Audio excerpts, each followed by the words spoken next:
নতুন নিশ্চয়ই আপনাকে স্বাগতম। তো আজকে যে ভিডিওটা শেয়ার করব খুবই গুরুত্বপূর্ণ, শেষ পর্যন্ত দেখুন তাহলে বুঝতে পারবেন। আজকে যে ফাইলটা দেখাতে যাচ্ছি সেটা হচ্ছে একদমই একটা ইউনিক ফাইল এবং গুরুত্বপূর্ণ খুবই আপনার জন্য। আর এই গুরুত্বপূর্ণ ফাইলটা আমি শেয়ার করব আপনাদের সাথে।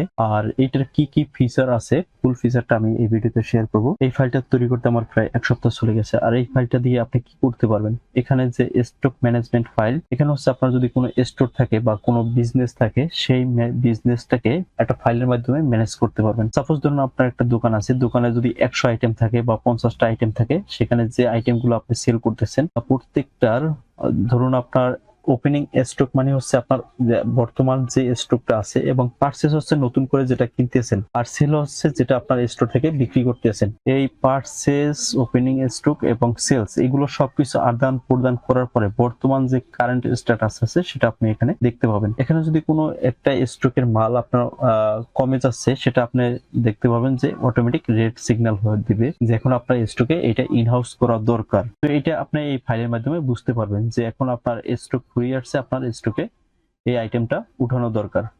এরপর হচ্ছে আপনার যদি কোনো ডিউ কাস্টমার থাকে, সেটার যদি একটা লিস্ট থাকে, সেখানে অটোমেটিক আপনার দেখাবে যে এখানে যারা ডিউ নেবে তাদের কাস্টমার একটা আইডি থাকবে, এখানে আপনার অটোমেটিক এখানে আপডেট হবে সে কত টাকা ডিউ নিল, ডিউ করলো এবং কত টাকা পেড করলো, এবং বর্তমানে কত টাকা তার কাছে ডিউ আছে সেটা এই ফাইলের মাধ্যমে দেখতে পারবেন। এবং এই কাস্টমার আইডি নাম্বার যদি এখানে সার্চ দেন, এখানে দেখুন কাস্টমার আইডি যদি আপনি ডিটেলস দেখতে চাই, সেক্ষেত্রে আমরা এখানে কি করতে পারি, কাস্টমার আইডি নাম্বারটা যদি আমি লিখি 102, সে কি কি মার্কেট করছিল ফুল ডিটেলসটা এখানে চলে আসছে, এবং কত তারিখে, তারিখ সহ, এবং কত টাকা পেড করছিল এবং কোন ডেটে করছিল, ফুল ডিটেলসটা এখানে দেখতে পাবেন।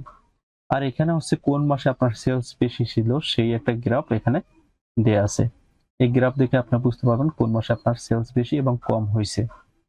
তো এখানে আপনারা বুঝতে পারলেন যে একটা আইডি নাম্বার দিয়ে সার্চ দিলে সে যদি দেখতে চায় যে আমি কি কি বাজার নিছিলাম বা মার্কেট করছিলাম, ফুল ডিটেলস এখানে চলে আসবে। এখানে দেখতে পেলেন এটা, এবং কাস্টমারের যে স্ট্যাটাস, এটার জন্য আপনার খাতা খুলতে হবে না বা খুঁজতে হবে না যে সে কত টাকা ডিউ করছিল, এখানে অটোমেটিক চলে আসবে। কেউ যদি ফুল টাকা পেড করে তার নাম এখান থেকে অটোমেটিক চলে যাবে। এরপর হচ্ছে এখানে যে স্টকটা আমি দেখালাম এটা কোনটার বেসিস হয়েছে, এখানে আমরা যে সেলস, এখানে আমাদের যে স্টকের মাল আছে যা সেলস করতেছি, এখানে একটা আইডির আন্ডারে এন্ট্রি হবে। যদি কাস্টমার নেয় কোনো আইডির আন্ডারে নেয়, সেটা আইডি এখান থেকে আমরা সিলেক্ট করে দিতে পারবো এই ড্রপ ডাউনের মাধ্যমে। এরপর হচ্ছে যদি কোনো কাস্টমার আইডি না থাকে, নগদ বিক্রি করেন, সেক্ষেত্রে আপনার আইডি ছাড়া এখানে এন্ট্রি হবে। এরপর হচ্ছে আপনার যদি কোনো টাকা পেড করে কাস্টমার, যে এই আইডির আন্ডারে সে টাকা পেড করতেছে, এখানে তার আইডি নাম্বার লিখে এখানে পেড দিলে তার এখানে ডিউ টাকা থেকে মাইনাস হবে অটোমেটিক। এরপর হচ্ছে আমরা পারচেস, যদি কোনো স্টোরে আমরা নতুন কোনো মাল পারচেস করে ইনহাউস করি, সেক্ষেত্রে আমরা এখানে এন্ট্রি রাখবো। ওপেনিং স্টক, যখন আপনি এই ফাইলটা রানিং করবেন তখন আপনার স্টকে অলরেডি কিছু মালামাল থাকবে, তখন এই ওপেনিং স্টকের ফাইলে আপনি এন্ট্রি করতে পারবেন। এরপর হচ্ছে প্রোডাক্ট ডাটাবেস, আপনার প্রোডাক্ট স্টোরে যতগুলো প্রোডাক্ট আছে সেই ডাটাবেসটা আপনি এখানে কালেকশন করে রাখবেন, নতুন কোনো প্রোডাক্ট অ্যাড হলে এখানে এন্ট্রি করবেন। এরপর হচ্ছে এখানে কাস্টমার লিস্ট, আপনার যতগুলো কাস্টমার আছে সেটার একটা লিস্ট তৈরি করবেন। এখানে দেখুন এই যে প্রোডাক্ট ডাটাবেস, আমার এখানে অটোমেটিক এখানে এন্ট্রি হয়, কিন্তু আমার এখানে 23 পর্যন্ত প্রোডাক্ট আছে। এখানে নতুন যদি আমি কোনো প্রোডাক্ট এন্ট্রি করি ডাটাবেসে, সেটা অটোমেটিক এখানে চলে আসবে। এখানে আমার ম্যানুয়াল এন্ট্রি করতে হবে না। এখানে আমার 23 নম্বর পর্যন্ত আছে। দেখুন আমি যদি এখানে 24 নাম্বার এন্ট্রি করি, এখানে যদি 24 নাম্বার প্রোডাক্ট এন্ট্রি করি, অটোমেটিক ওখানে চলে যাবে। এখানে 24 থেকে 25 পর্যন্ত দিলাম আমি, দেখুন এখানে আমার এই স্টক স্ট্যাটাস এটা চলে আসবে। এই দেখুন 24 25 অটোমেটিক এখানে আপডেট হয়ে যায়।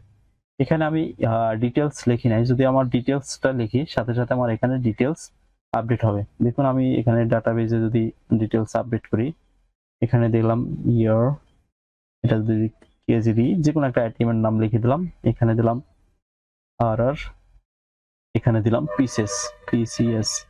দেখুন সাথে সাথে আমার এখানে অটোমেটিক ডাটাবেজে আপডেট হয়ে যাবে। এই যে ইয়ার এটা। এরপর হচ্ছে আমার এখানে কোনো কোয়ান্টিটি এন্ট্রি করি না, কারণ হচ্ছে এটা সেল হয় না বা পারচেসও হয় না, এই কারণে আমার এই সেল পারচেস এই ঘরগুলো স্টক ব্ল্যাঙ্ক আছে। আমি যদি এখানে প্রাইস রেটটা বসাই দিই, এখানে প্রাইস রেটটা আপডেট হবে। দেখুন আমি প্রোডাক্টের এখানে যদি প্রাইস বসাই দিই, এখানে ধরুন হচ্ছে এটা 30 টাকা, এটাকে ধরলাম 44 টাকা। এখানে যদি আমি এখন স্টকে যাই, এখানে আমার প্রাইস এন্ট্রি হয়ে গেছে। তো ফুল আপডেট, আপনি যখন ব্যাকগ্রাউন্ডে ডাটা আপডেট করবেন সাথে সাথে এখানে চলে আসবে। এখানে যদি আমি সেল করি বা পারচেজ করি, এখন এই ডাটার কি আমি যদি এখন পারচেজ করি, ওপেনিং স্টক আমার নেই, জিরো, ওপেনিং স্টকে আমার এন্ট্রি নেই। এখন সাপোজ ধরুন আমি এই নতুন প্রোডাক্টটা পারচেজ করলাম। এখানে যদি আমি নতুন প্রোডাক্টটা পারচেজ করতে যাই, পারচেজের করে গেলাম, এখানে 23 পর্যন্ত ছিল, আমরা 25 পর্যন্ত টেনে নেব, 25 পর্যন্ত। এই যে চলে আসছে, এখানে আমার ডাটা অটোমেটিক এখানে চলে আসছে কেজি পিসেস সম্পূর্ণ। এখানে পারচেজ দিলাম আমি 50 পিস, 50 পিস পারচেজ করলাম। এটার ডেট দিয়ে দিলাম আজকের, সাপোজ আমি এখানে ডেট বসিয়ে দিলাম। এটা পারচেজ করলাম, এটাও আজকে পারচেজ করব। এখানে 100 পিস দিয়ে দিলাম। এখান থেকে দেখুন আমার এখানে পারচেজ অটোমেটিক আপডেট হয়ে গেছে। এই যে পারচেজে ঘরে আমার এই যে কোয়ান্টিটি প্লাস হচ্ছে অ্যামাউন্ট আপডেট হয়ে গেছে। এখন যদি এই পারচেজের পরে সেম জিনিসটাকে আমি সেল করি, এখানে 23 নাম্বার, এখানে আমি পারচেজের ঘর থেকে এই কোডটাকে আমি নিয়ে আসবো, এই দুইটা কোড, এটাকে আমি নিয়ে আসি কপি করে। এই কোডের আন্ডারে যদি আমি সেল করি তখন কি হয় দেখুন, এখানে অটোমেটিক সিকোয়েন্স নাম্বার চলে আসছে। এখানে আমি 50 পিস দিলাম, এখানে 20 পিস সেল করলাম। এখানে 100 পিস নিয়েছিলাম, এখান থেকে 50 পিস সেল করলাম। সেক্ষেত্রে কি হয় দেখুন, এখানে আমার সেলের করে আপডেট হয়ে গেছে। দেখুন এখানে কি হলো, এখানে আমার 30 পিস অটোমেটিক চলে আসছে। আর এখানে আমার এই যে 100 পিস থেকে আমার 50 পিস সেল হয়ে, এখন বর্তমানে 50 পিস আছে। এখানে সেল হয়েছে 20 পিস 50 পিস থেকে, আর এখানে হলো 100 পিস থেকে 50 পিস। তো এখানে 30 পিস আমার ব্যালেন্স চলে আসছে। এখন খুব সহজেই আমরা এটাকে ম্যানেজ করতে পারি এই ফাইলের মাধ্যমে। এখানে দেখা যাচ্ছে যে আপনি যেটা ম্যানুয়াল করতেন, অনেক সময় যদি আমরা কোনো ম্যানুয়াল খাতা দ্বারা এগুলো হিসাব করতে চাই, সেক্ষেত্রে অনেক লং টাইম লাগে। ভিডিওটি সম্পূর্ণ দেখার জন্য আপনাকে অসংখ্য ধন্যবাদ, এবং ভিডিওটা শেয়ার করে আপনার ফাইলে সেভ করে রাখতে পারেন। মনে না থাকলে পুনরায় আবার দেখতে পারবেন। আজকে এই পর্যন্তই, আল্লাহ হাফেজ।